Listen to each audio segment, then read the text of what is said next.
अभी तो उसमें लगभग 110-11 दिन लगेगा क्योंकि अचीव करने में। अभी तो ये हमारी पृथ्वी की कक्षा में ही घूमेगा, वो उसकी जो परिधि है उसको बढ़ाता जाएगा धीरे धीरे। तो ये लगभग समय 12 से 14 दिन का जो लगेगा, उसके बाद फिर ये L1 की तरफ बढ़ेगा। ठीक है। तो अभी तो ये अपने पूरे वातावरण में ही घूमेगा पृथ्वी की। 5 बार मैन्यूवरिंग करेंगे, करीब 16 दिन का रहेगा और फिर उसके बाद जो है ना करीब 120 दिन का पूरा 4 महीने के करीब कर दिया जाएगा। तो पेलोड फिर सेपरेशन की जल्दी कैसे होगा? थ्रस्ट, उसको थ्रस्ट देने के लिए प्रॉपर थ्रस्ट देने के लिए। अच्छा, ओके।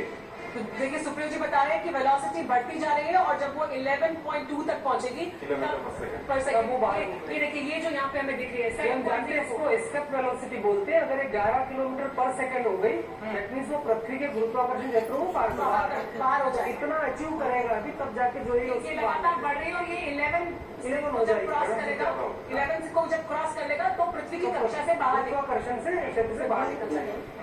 अच्छा, सूर्य के इतने नजदीक पहुंचकर यानी 15 लाख किलोमीटर का जब सफर तय हो जाएगा तो भी कुछ चुनौतियां रहती है, फिर या वहां जाकर काम आसान हो जाएगा?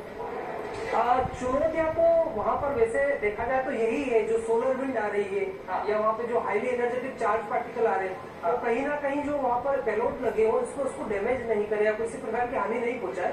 बट वो इस तरह से डिजाइन किए जाते हैं सारे टेस्टिंग के बाद कि उनसे कोई नुकसान नहीं हो। तो एक सच कोई नुकसान वहाँ पे इनका होना नहीं है, क्योंकि वो सारा जो मटेरियल यूज करते हैं वो इतना high temperature 1500 degree Celsius temperature तक को सहन कर सकता है, उससे पिघलता नहीं हुआ कभी। तो वो सारा पूरा टेस्टिंग के बाद में किया जाता है। और ये देखिए एक बार प्रक्षेपण का वीडियो एक बार फिर हम चला रहे हैं। प्रजापति जी थोड़ा सा और आगे आ जाइए। ये जो पूरा प्रोसेस है एक बार जल्दी से 1 मिनट में उसको समझा दीजिए कि किस तरह से रॉकेट को प्रक्षेपित किया गया और उसके बाद सारे पेलोड्स अलग। स्टेज 1 में जैसे ही बर्निंग शुरुआत में देखा था -3 सेकंड पे बर्निंग स्टार्ट हुआ और 0 सेकंड पे उसने अर्थ की सरफेस को रॉकेट में छोड़ दिया। और ये जो स्टेज 1, 2 और ऑलमोस्ट अभी 3 स्टेज बता रहे हैं, उसमें क्लियर होने में लगभग अभी हमने देखा जाए तो 4-5 मिनट का वक्त लगा, इसमें अचीव कर लिया गया। और बहुत ही जल्दी जो है हम जो इसकी लास्ट स्टेज है उसमें इसको अचीव कर लिया। जब इसके वेलोसिटी हमारा जो लेकिन देखिए जश्न कैसे देश भर में मनाया जा रहा है। अंकित हमारे साथ मौजूद है, अंकित के साथ भारतीय सेना के जवान मौजूद है और वो किस तरह से उत्साहित है और वो कैसे जश्न मना रहे हैं, सीधे वही का रुख करते हैं। अंकित देखिए लॉन्च हो गया है, आगे बढ़ रहा है, जैसे जैसे उम्मीद की गई थी वैसे वैसे स्टेज को क्रॉस करते हुए आगे बढ़ता जा रहा है हमारा मिशन। क्या वहाँ उत्साह देख रहे हैं आप लॉन्च के बाद? देखिए बहुत ज्यादा उत्साहित है यहाँ पे। भारत माता की जय के जयघोष यहाँ पर लगाए जा रहे हैं। तस्वीरों में आप साफ तौर पर देखिए कि किस तरीके से यहाँ पर जयघोष जो है वो यहाँ पर लगाए जा रहे हैं। और ये देखिए तालियां जो है वो भी बजाई जा रही है। और तस्वीरों में देख सकते हैं कि वैज्ञानिकों के लिए यहाँ पे सीआरपीएफ के जवान यहाँ पर तालियां बजाते हुए नजर आ रहे हैं। क्या कहेंगे लॉन्च हो रहा है?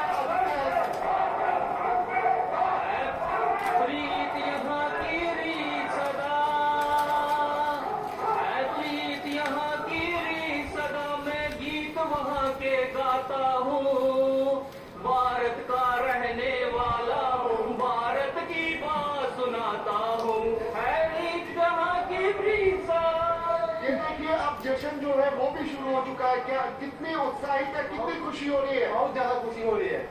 और सभी को जो इसरो के साइंटिस्ट हैं उनको मैं पूरी सीआरपी की तरफ से धन्यवाद देना चाहता हूँ। क्या कहना चाहते हैं? दिल दिया है जान भी देंगे ऐ वतन तेरे लिए, दिल दिया है जान भी देंगे ऐ वतन तेरे लिए, दिल दिया है जान भी देंगे ऐ वतन तेरे लिए। भारत माता की ये जज्बा जोशो जुनून से भरे हुए नजर आ रहे हैं हमारे जवान और इस कामयाबी का जश्न कैसे वहां पर मनाया जा रहा है जी आपने दिखाया। जल्दी से श्रीहरिकोटा लिए चलते हैं अपने दर्शकों को। पीयूष पांडे वहां से हमारे साथ मौजूद है। पीयूष वहां से क्या पहली अपडेट आप देना चाहेंगे? मिशन पूरी तरह से सफल रहा अब तक?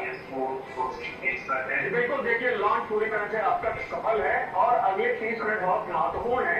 इसके बाद आकर इसरो के प्रमुख और अन्य जो टीम है वो यहाँ पर घोषणा करेगी जब पृथ्वी की कक्षा तक जो हमारा रॉकेट है PSLV C7 वो आदित्य L1 को पृथ्वी की पहली कक्षा तक छोड़ देगा और उसके बाद जो बाकी कक्षाएं हैं वो आदित्य L1 तक खुद पार करने में सक्षम है। और उसके बाद वो होलो जो कक्षा है जो सूर्य और पृथ्वी के बीच में है, जहाँ पर दोनों का गुरुत्वाकर्षण एक समान रहता है और दोनों के गुरुत्वाकर्षण के समान होने की वजह से वहां पर कोई भी उपकरण या सैटेलाइट स्थापित की जा सकती है। यही वजह है कि उसे L1 कहा जाता है और उसे होलो भी कहा जाता है। तो कुल मिलाकर के ये दूसरा बड़ा अचीवमेंट है सीधे तौर पर इसरो का। और अभी हाल ही में आपने देखा था कि चंद्रयान 3 को किस तरह से सॉफ्ट लैंड कराया था चंद्रमा पर, और उसके बाद अब आदित्य L1 मिशन का सफल प्रक्षेपण किया गया है, जो कुछ ही देर बाद चंद्रमा की पृथ्वी की पहली कक्षा तक आदित्य L1 को रॉकेट छोड़ेगा और उसके बाद हमारा मिशन सक्सेस होगा। हालांकि 5 साल 2 महीने तक अध्ययन पूरा हो जाएगा, उसके बाद ही पूरी तरह से इसे सफल माना जाएगा। लेकिन हमारा प्रक्षेपण पूरी तरह से सफल है और PSLV रॉकेट का जो अनुभव रहा है खासतौर पर इसरो का, वो बहुत ही शानदार रहा है। लगातार उसमें 57 करीब 55 जो है अब तक इस मामले में रॉकेट से प्रक्षेपण किए हैं और सभी सफल रहे हैं। और इसे इसी वजह से C-57 कहा जाता है। 2 जो शुरुआती रॉकेट पे PSLV जी लॉन्च रॉकेट लॉन्चर करेंगे। C-57 क्यों कहा जा रहा है ऐसे? क्योंकि इससे पहले हम इतने लॉन्च कर चुके हैं रॉकेट, और इस वजह से ये भी कहा जा रहा है कि एक एज है भारत के पास इस तरह के ऑर्बिट से लॉन्च करने को लेकर। और देखिए तस्वीरें भी लगातार दिखाई जा रही है इसरो की तरफ से भी कि किस तरह से किस स्टेज